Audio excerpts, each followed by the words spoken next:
Hello everyone. In the previous class, we have seen the basics of computer architecture, and we have seen the introduction to computer architecture. That is, in that we have seen what we are going to discuss in this course. That is, we have discussed there are three components of the computer system. That is, main memory, CPU, and input devices. And CPU is having three components. That is, ALU, control unit, and the registers.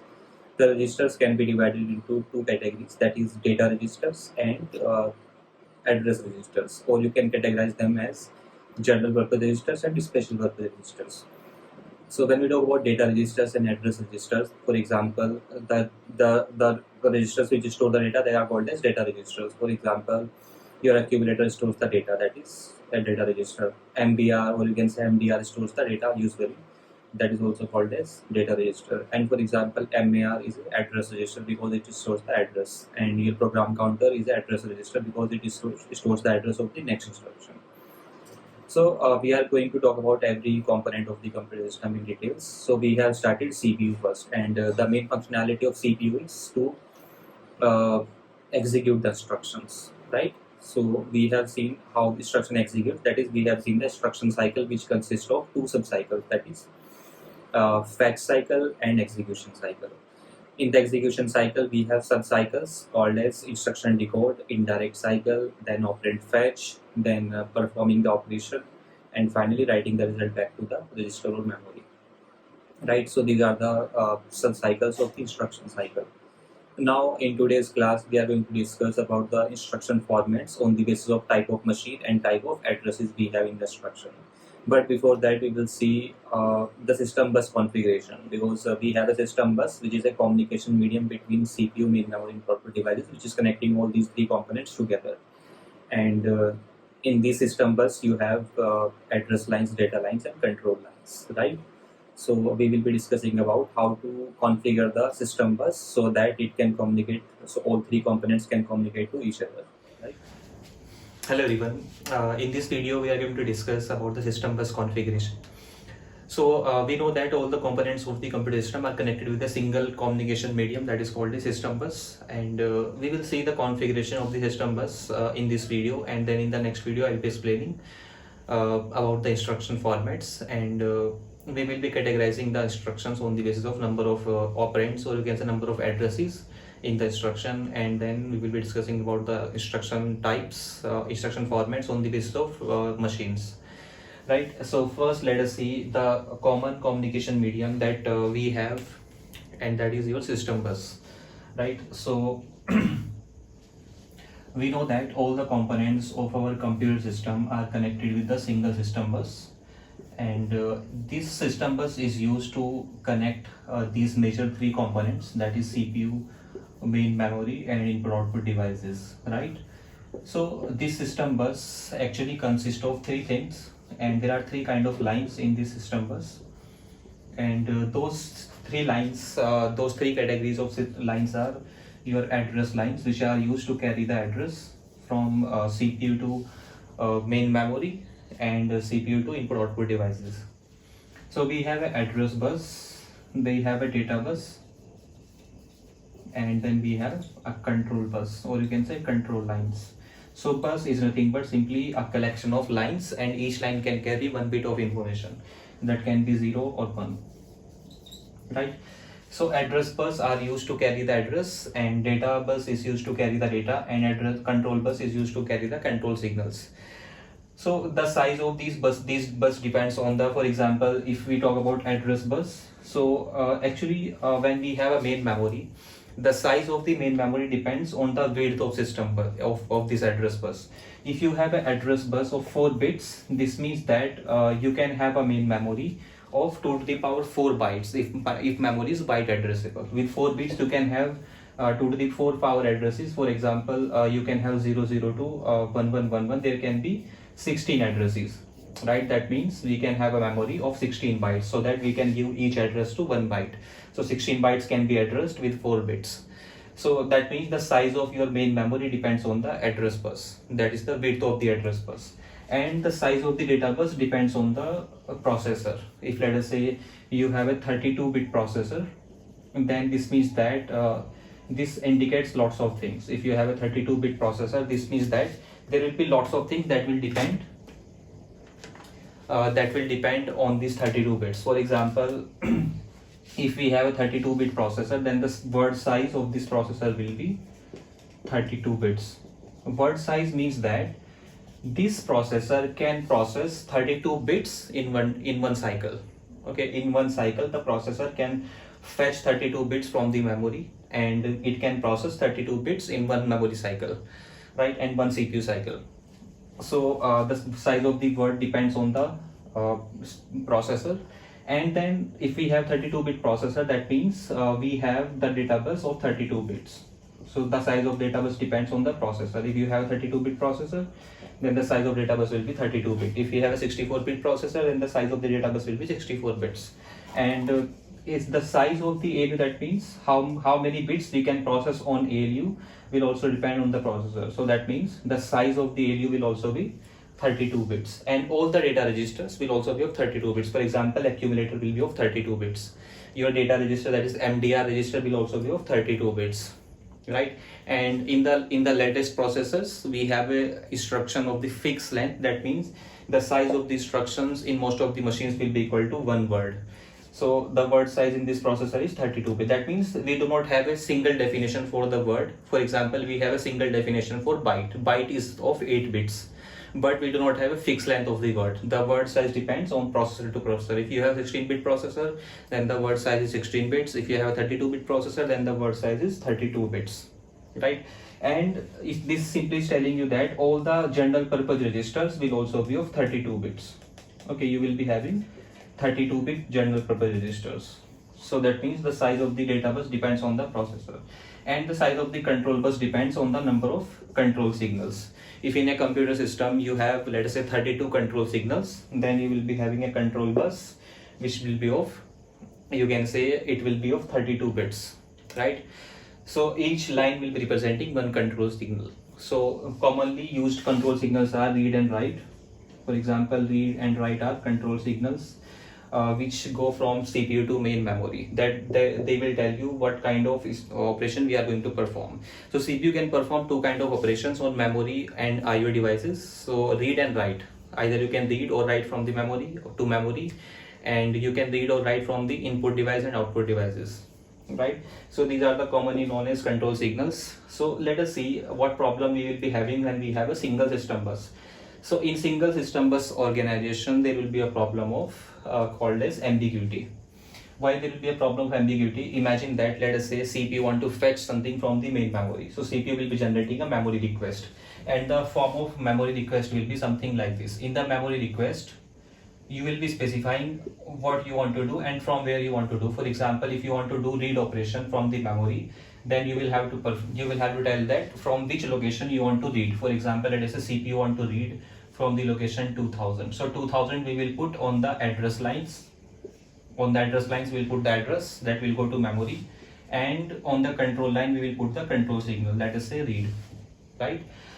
So this means that CPU is performing a read operation from the location 2000. This is a memory location.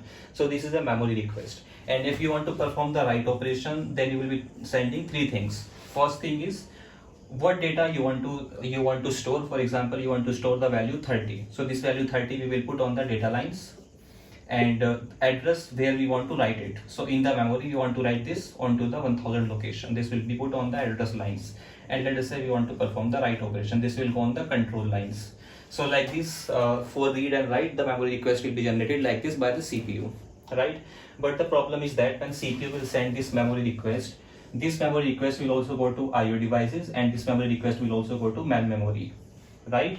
Because in the main memory, let us say you have the locations. Let us say this is your main memory, and this is of 4 bytes, and the address of first byte is 0, 0 and 0, 1, 1, 0 and 1, 1. This is your main memory of 4 bytes, let us say.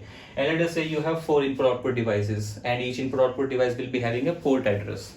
Let us say you have 4 input output devices connected here with the interface, and each is having a port address, let us say 00, 01, 10, 11. Now when CPU is sending a read signal, let us say CPU is sending a read signal like this, 01, read. That means CPU want to do the read operation on the location 0, 1. So this will go to IO devices also, and will go to memory also, because they are connected with the single system bus, right? So CPU will put this memory request on the system bus, and this will go to IO devices as well as main memory. Because we have the same address on the input output devices and the memory, so these two यहाँ पर आपका, so in this your input output device will also be enabled, and memory location 01 will also be enabled. That means from here we will have some data on the system bus, and from this also we will have some data from the input device to the system bus. That is a problem with ambiguity. That means we are not able to distinguish that whatever memory request generated by CPU, it is for input output device or for memory, right? Because we have same control signals, we have same address space, so we are not able to distinguish for which component this memory request is generated, for input output device or for memory. This is the problem. Now for this problem we can have three kind of solutions, or that is very intuitive. तीन तरह के solution we can categorize them like this. For example, what you can do is, या तो आप control signals जो है वो separate कर सकते हो मेमोरी और आईओ के, ताकि आप इन दोनों के बीच में डिस्टिंग्विश कर पाओ, या फिर आप मेमोरी एड्रेस स्पेस जो है वो डिफरेंट कर सकते हो आईओ डिवाइसेस का और मेमोरी का. दैट मींस आईओ डिवाइस अलग एड्रेस यूज करें और मेमोरी अलग एड्रेस यूज करें. या फिर आप सिस्टम बस अलग कर सकते हो. आप सीपीयू से इनपुट आउटपुट डिवाइस के लिए एक अलग सिस्टम बस रखो और सीपीयू से मेमोरी के लिए एक अलग सिस्टम बस रखो. That is also a solution. So on the basis of these three solutions, we have three techniques for configuring the system bus. So this is called a system bus configuration. Let us see those three techniques, how they will work. I hope you understood the problem. If you understood the problem, then only you can understand the solution. The problem is that of ambiguity. When CPU is generating the memory request, for which component this memory request is, for IO or for memory, right? So let us see.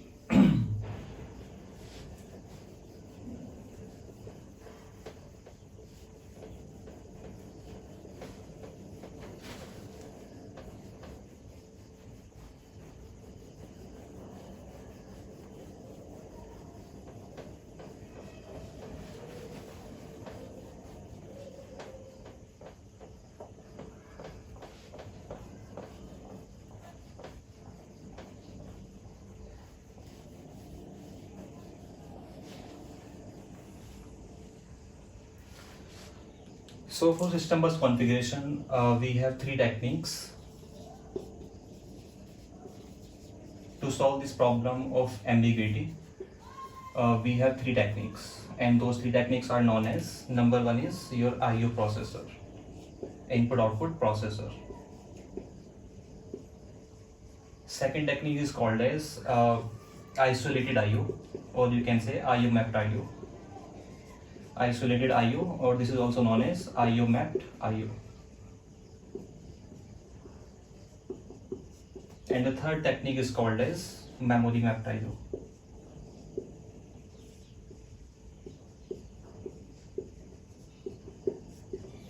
So we are trying to solve this problem of ambiguity by these three solutions. The first solution is input output processor. In the input output processor, what we are doing is we are keeping the separate bus for input outputs and for main memory. So whenever CPU will generate a request, CPU will send the input out. CPU will send, if CPU want to access input output device, then CPU will send the request through the IO bus. And if CPU want to access the main memory, then CPU will send the request through the memory bus. So we have separate bus for input output devices and for main memory. So in this case, it is connected like this. For example, this is your CPU, and with CPU we are connecting the input output devices with a separate system bus.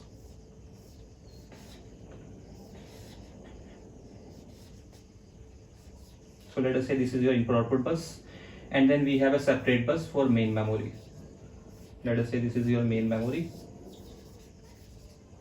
Now we are keeping the same control signals and same address space. That means control signals are also same and address space is also same, but we are keeping the separate bus for IO and main memory. So whenever CPU generates a memory request, let us say if CPU generates a request, let us say for input output devices, so CPU will generate the memory request in the same manner. Let us say from the 2000 location we want to do the read operation. Okay, so if CPU want to access input output device from this location, then CPU will send this request through the system, through this IO bus. And if CPU want to access memory from this location 2000, then this request will go to the memory bus. So we have solved this problem by keeping the separate bus. This is the easiest solution. सबसे easy solution है, आप sink system बस जो है वो अलग अलग कर दो दोनों की, दैट इज आरयू की और मेन मेमोरी की.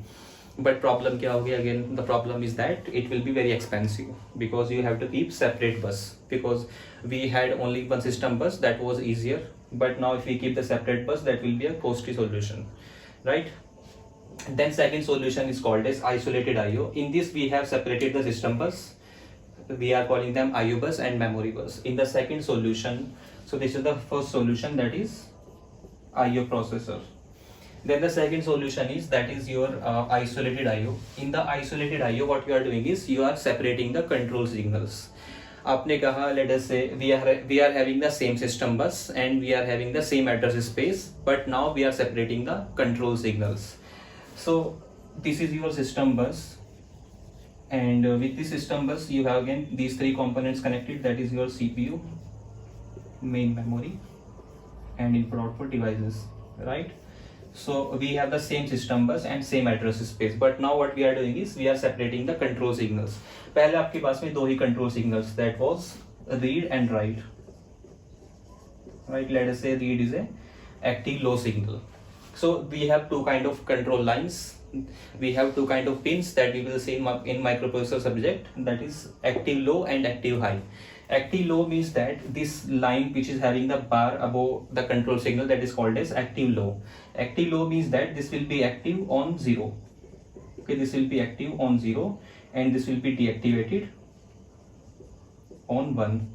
And when we have this is called as active high. Active high means that this will be active on 1 and it will be deactivated on 0.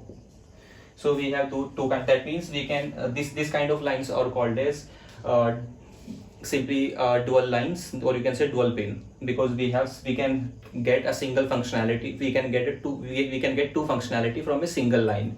So we have, let us say, only one control line. अगर यहाँ से इस control line से 0 गया, this means that we have a read operation, because read operation will be active on 0. And if we are sending 1 from this line, that means we are doing the write operation. So from this single line we can have two operations, right? So we will talk about all the kind of control lines. We have many kind of control lines, or you can say pins. In the microprocessor, we have dual pins, we have multiplexed pins, we have different kind of pins, right?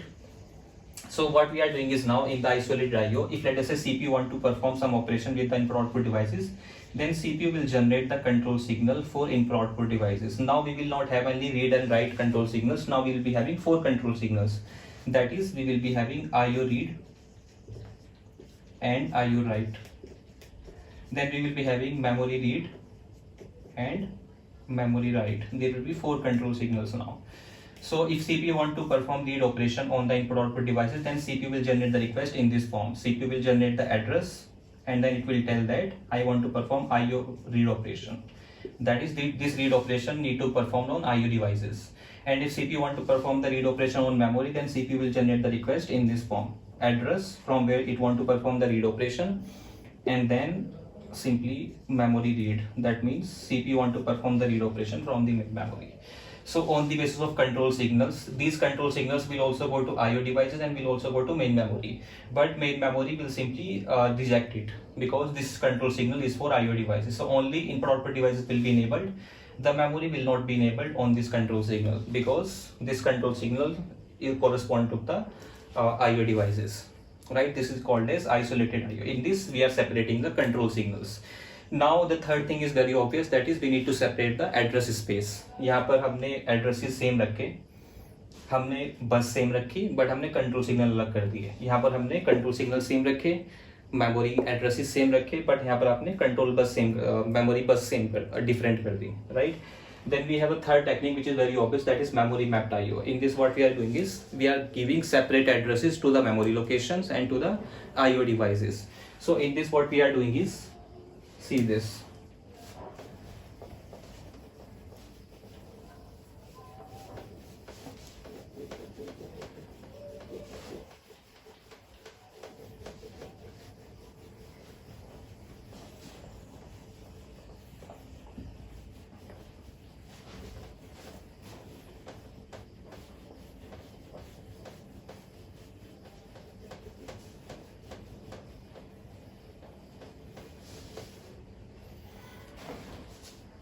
So in the memory mapped IO, what we are doing is, for example, let us say you have a main memory.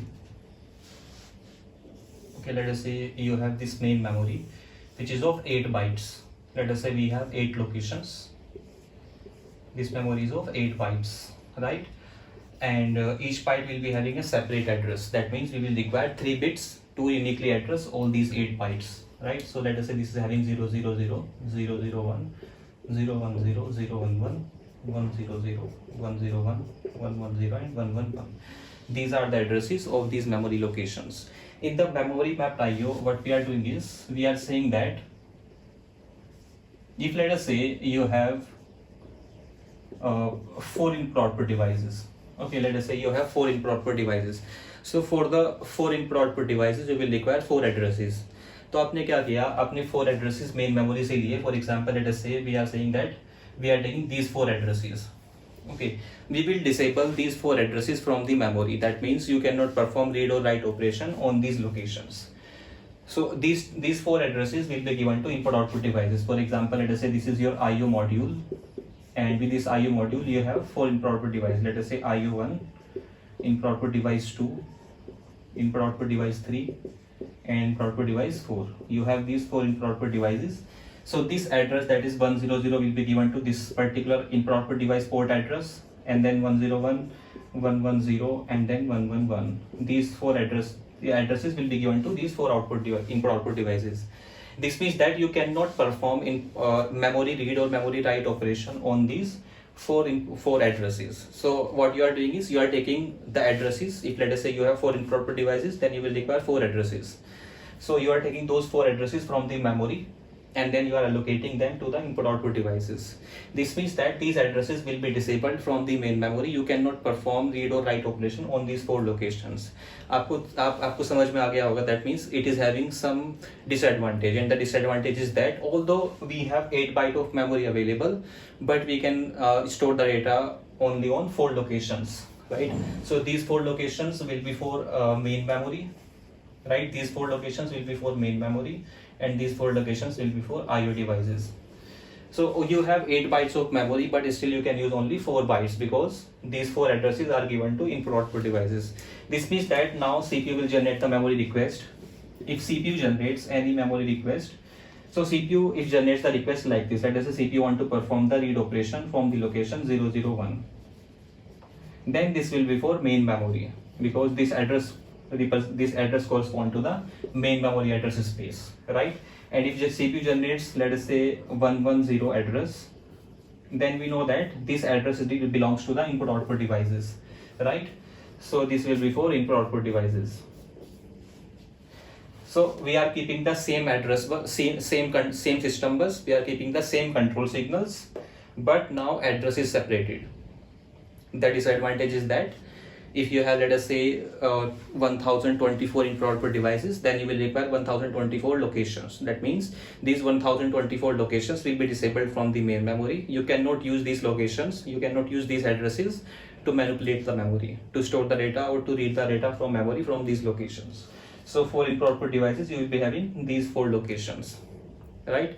So this is your system bus configuration. We can configure system bus in these 3 methods. That is input output processor, in which we are keeping the separate IO bus and memory bus. Then we have an isolated IO solution, that is in which we are keeping the separate control signals. And then we have memory mapped IO devices, in which we are taking some memory locations from the main memory, and we are assigning these locations to the input output devices. So so you know that in IO processor, which is very costly, in memory mapped IO, in which we are having a memory wastage, these two are having 2 disadvantages, and isolated IO is actually looks best, in which we have different control signals. And you will see that in most of the processors you will find isolated IO configuration. In 8085 and 8086 you will find that they uses input isolated IO technology. In that we have a separate bit which will specify that whether this operation is for input output devices or memory devices. For example, we have a table like this, in which let us say we have a bit for specifying memory or IO. Okay, so this is, let us say memory is active low and IO is active high.